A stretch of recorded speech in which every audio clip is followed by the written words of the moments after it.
everybody, let's get started. So we're going to start with the do now. So can we please close the computer screens to make sure you guys are ready to kind of get the notes and make sure everything's ready and set up. Remember that phone should not be on your desk. They should be away in your pocket or in a bag. If I see it, I'm going to take it. If you need to charge your phone, there is charging availability as well. So just a nice little kind of compromise. Okay, so I'm gonna wait till all the screens are closed. I don't want them at 45. I want them closed. Oh, it's gonna shut off. Oh, I didn't realize that it does that. Sorry. Oh, okay. I see. Okay, I'll be mindful of that next time. Yeah. Not open 45. Sorry, I didn't know that it was shut off. I will let you guys have them at 45 then. All right, so Mahia today was looking at the kawakawa and thinking about what plant it is similar to. Do you guys remember from the Tapa Ingoa document that you guys were reading the other day, what plant in the Pacific that it's similar to? Kava, yeah. So kawa was the old word for kava, and so when they came to Aotearoa and they looked at the kawa plant, they're like, oh, it's heart-shaped like the one we have back in the islands. And so they did kawa to say this is similar to the stuff that we had previously, and we say it twice.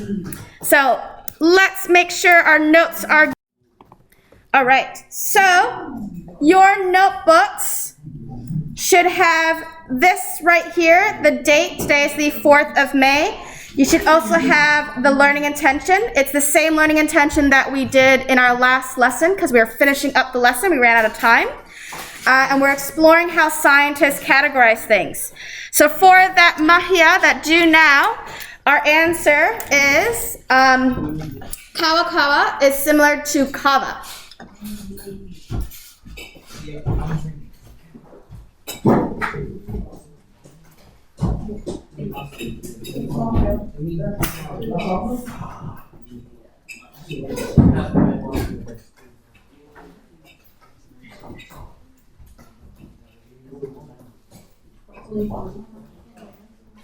Cool. So kawa is similar to the Pacific plant kava, and that's where the name is coming from. Are we good so far? All right, keep going. Can I move it? All right. So let's talk about what we're doing today. We're ready? Okay, so for today's learning intention, we're going to explore how scientists categorize. We're basically still finishing up the lesson that we did earlier this week. I've crossed out the things we've already done and talking about what we're going to be doing for today just to wrap it up, this material. So I want us to finish the Te Papa Ingoa reading because I think that's a really good resource and it's interesting to see different perspectives of grouping and classification and how we traditionally come up with names. Then you guys will have a chance to think about interpreting keys. I'll give some notes on living and non-living, and then we'll wrap up with you guys practicing how to make your own keys. All right, gentlemen, are we ready? Okay. So, what did I want to add about this? So if you guys remember in in Monday's lesson, we talked about the purpose of classification, and that was to help us identify things. It also helps us set up to understand what things are similar and what things are different. So it's all about trying to group things together.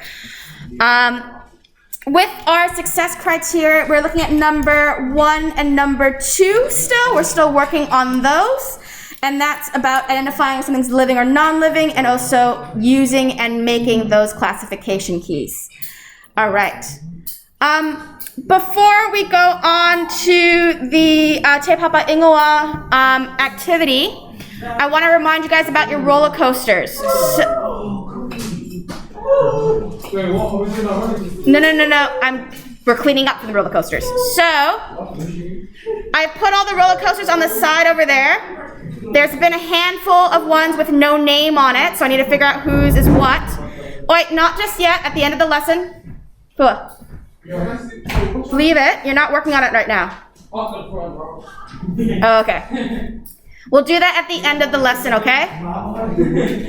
I just wanted to remind you guys you have a little think if you want to take yours home or if you just want it to be recycled, okay? So do kind of keep that in mind. All right. So, Tapa Ingoa, let's talk about that resource because I want to explain a bit more on what I want you to accomplish with it. You can open up your devices and I want you to follow along on Google Classroom so you know where all these resources are.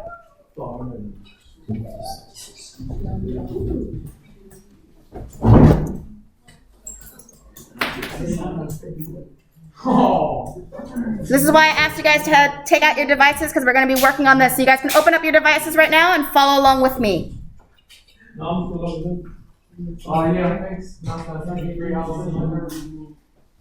All right.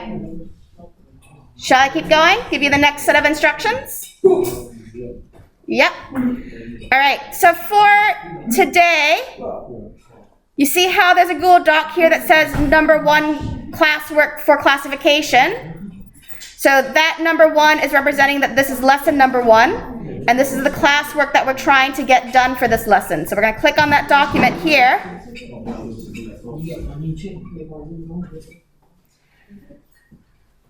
All right, so the first task, like I said, we are working on the Te Papa Ingoa, and then later in this lesson, we're going to work on classification keys, and that's task number 2. So we're starting with task number 1. There are 2 things that I want you to do for task number 1, and there are these graphic organizers. Now, these graphic organizers are there to help you develop your literacy skills, so your reading and your writing.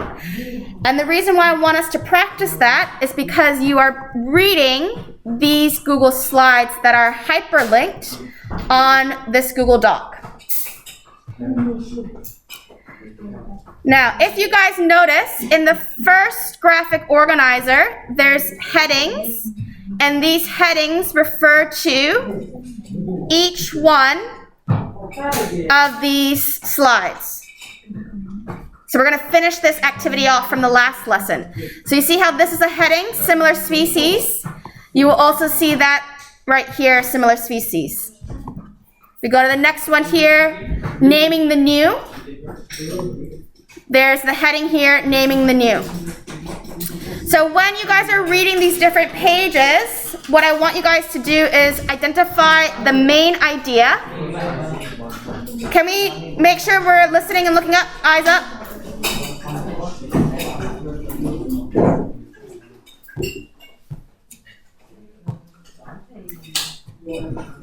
So there's the main idea that I want you to identify with those various pages, and I want you to have supporting details to explain how you know that's the main idea.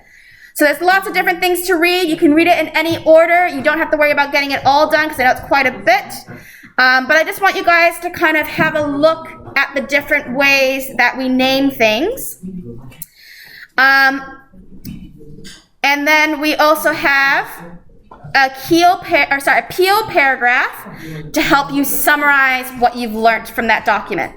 So with appeal paragraph, you're thinking about your point, the main idea, the evidence, the explanation, and the link. The second thing you guys are going to be doing is finding 3 examples of plants or animals from that document and giving me the name in Te Reo Māori in English, and then the linga names, so the genus and the species. Now with this one here, you probably won't find it in the document, so you're going to Google the animal. So like, let's say for example, I'm Googling the fantail. Now that's the English name for it. You guys can look up the, it even has the Te Reo name there. And if you guys go to Wikipedia, which is this one over here, you'll be able to see that there is the family name, the genus name, and it should also have the species name as well. Now in this case, it's a very, lots of species on there, so you might have to look at a specific example of one. But just to get you guys thinking about the different components and the reasons for the name. All right? I will give you a sticker for getting this one done, a sticker for getting your paragraph done, and a sticker for getting the graphic organizer done. All right? So that's the activity that I want you guys to start with. We'll probably work on it for about, just trying to think the timing wise, maybe about 20 or so minutes. We probably won't get it done, but I just want to get you guys started to kind of think about those ideas. All right, there you go. All right, cool. So can I have your attentions up at the board? So I know you guys haven't gotten this task done, but that's okay. You guys are welcome to work on it at home. I always encourage you guys to finish things at home, and when you do have it done, let me know. I'm happy to obviously give you any stickers for any at-home work as well. Anybody want to share what they thought was the most interesting thing that they learned from this document? Names, just the names of things. The reasons for these names, I think that's pretty cool to see too. Backing up. All right, so I want us to shift gears and move on with this idea. We can always go back to this later. But I want us to think about interpreting keys because we're thinking about how can we organize our various ideas. So, can we put, I'm trying to think.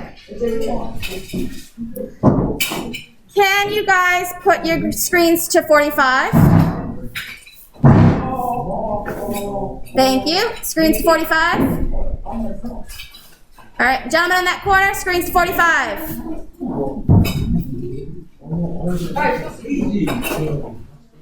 Vita, Josh, Noho. Screens to 45.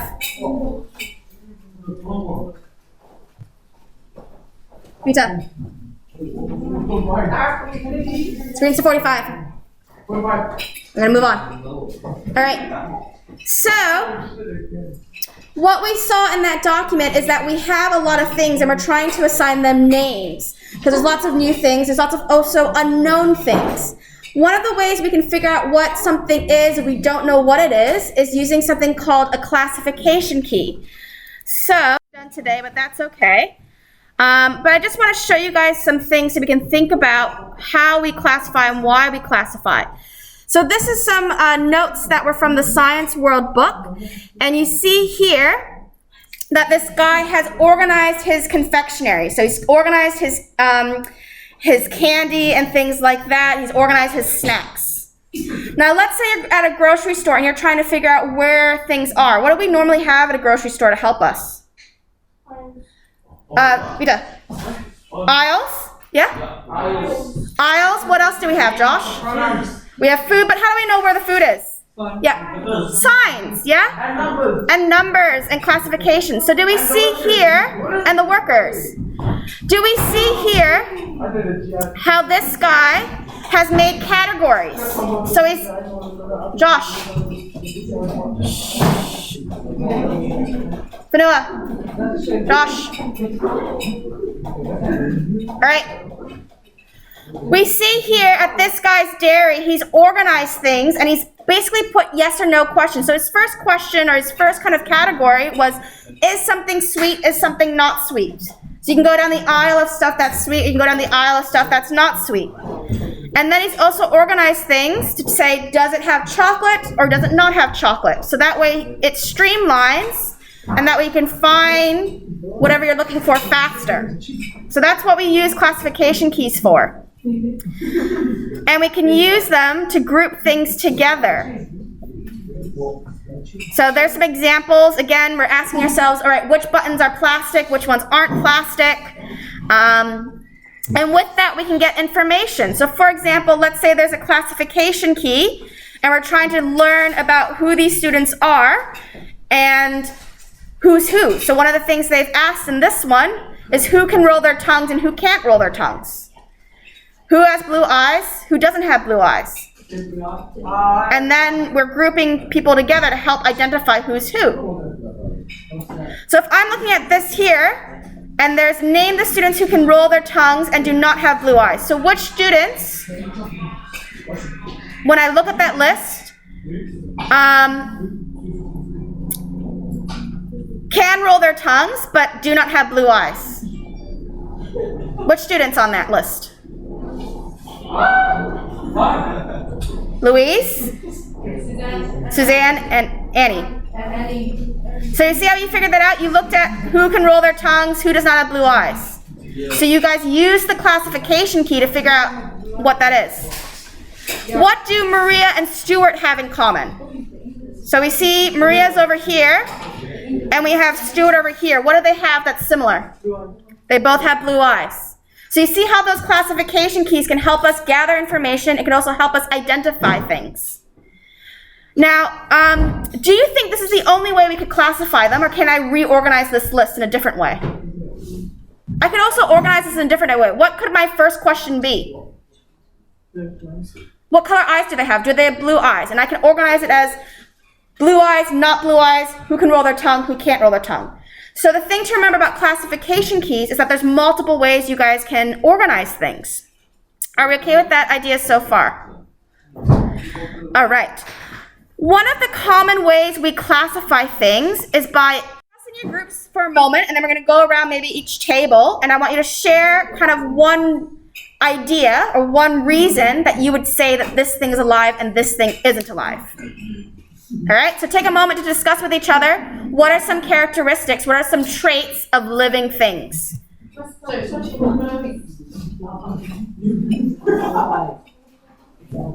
take a moment and discuss what makes something alive. All right, so what are some things that we consider alive? When we're looking for things or trying to identify them as alive, what things do we look for?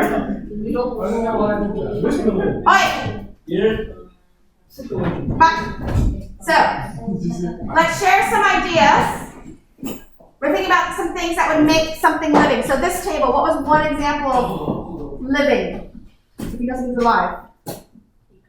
They grow. Yeah, next table. They die. Yeah, all of these have to die eventually. What about over here? They live. I need more than live. How do we know if they're alive? Who gave me a good one earlier? Food. They eat food. Wow. Now over here, what's one kind of thing that we know that something's alive? Things. One thing that you know if you're trying to decide if something's alive or not.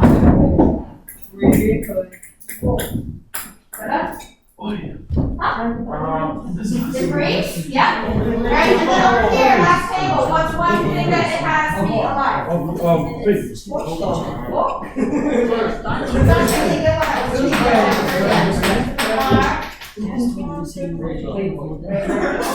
Those reproduce, you said. Have offspring? Have babies? All right. So, with that living or non-living, we are thinking about Mrs. Gren. Have you guys heard of that before? So these are the traits that we consider if something is living or not. So, if something in the Western perspective is considered living, it needs to meet all of these requirements. It needs to be able to move. So moving around, it needs to be able to respire. Have you guys heard of respire or respiration? Respiration. Yep. You've heard of that word? Yep. It means, in this case, breathing is the common way people describe this one, but a better way to describe it is that we take food and we break it down, and we get energy from that food. Sensitivity. What does that mean? It's sensitive to the environment. It has a preference. So, like you're talking about how it's too cold right now. Growth? Yeah, grows bigger. Reproduction. Offspring. Do you guys know what excretion means? Yes. What's some examples of excretion? Poop and pee. Great waste. Poop and pee are examples of excretion. And then what about nutrition? You need some sort of food, you need water, things like that. So, when we are thinking about a cat, does a cat meet all those requirements? Yes. So is a cat alive? Yes. Yeah. All right, next example, a cell phone. No. Which one is it missing? Nutrition. Yeah. No. Move. Doesn't move on its own. Doesn't expire. I would say a phone cell is sensitive because if you drop it in water, it's not happy. Doesn't grow. Doesn't reproduce. Doesn't excrete. Maybe nutrition in a sense needs energy, but your battery. So, phone, living? No. All right, next example. Yes. So this is our Tapa. And that's an example of a plant. So do you think plants are living? Yes. Does it meet all those requirements? Yeah. And what's missing? Excretion. Nutrition. Do you think plants produce waste? No. Yes, they do. Do plants move? Yeah, it's very minor. You can't really notice it. So plants, are they living? Yeah, they meet all those requirements. All right. Last example. Fire. No. Is fire alive? Yes. Yeah. Well, when we think about that list of requirements, does fire meet all those requirements, you think? No. Which one do you think is missing, Josh? Do you think it's missing excretion? Well, it releases carbon dioxide as a waste. Reproduce, but a little air will float away and start a new fire. Respiration needs oxygen. You can pour water on a fire. It can grow bigger. Well, nutrition doesn't need like a fuel source. Ooh, so we got a problem here, don't we? It has all of it, but we don't consider fire as living. So do we see how this model isn't necessarily perfect? The other thing to remember is that the definition of life can vary. So some people have different understanding and beliefs about what life is. A lot of people in a lot of cultures consider water to be living because it nurtures us, it takes care of us, it helps sustain the planet. Same thing with like the land and the things like that. So just kind of keep that in mind. All right. Cool. So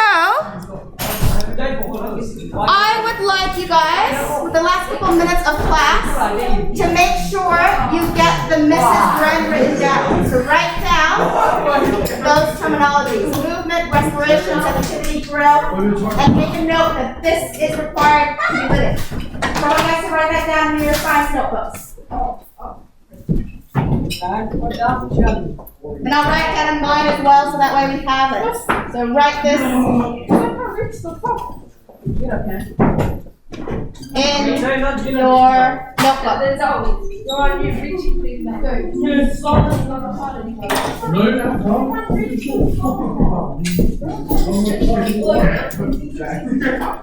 I'm bleeding. Yeah, right up my phone. I just put it back in my bag. I'm gonna take a pen. I already write that down. Me too, man. So just to recap, just a reminder, roller coasters, please take them. So just to recap, we were learning about how scientists are actually saying humans categorize things, and by the end of today's lesson, you should be able to identify things living or non-living, and you should also be able to use and create classification pieces. We kind of rushed this one, but that's okay. As long as you guys have an idea.